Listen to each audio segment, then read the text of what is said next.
What's up, guys?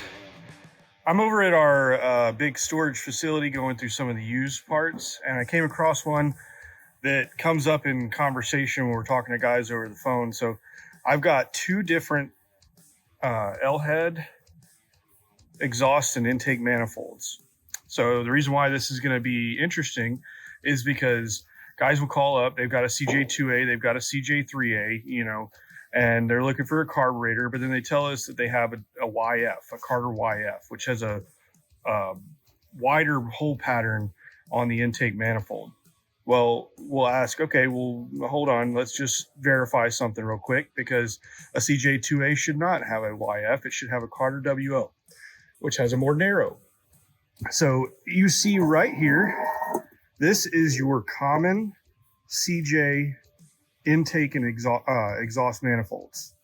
You'll see these studs. So this is going to be bolted to the engine like this. Here's the block, and we're going towards the towards the grill this way.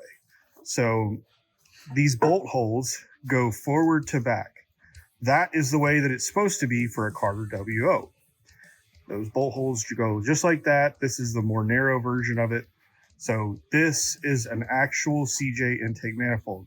Now what we've got over here, also L-head.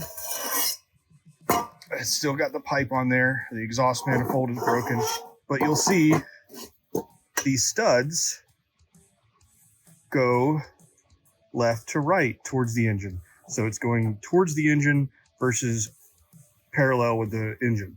This bolt hole pattern is wider than this one.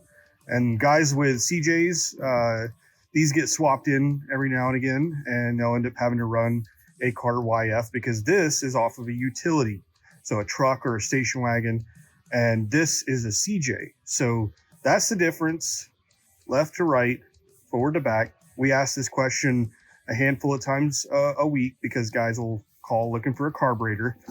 That's what we're talking about, studs.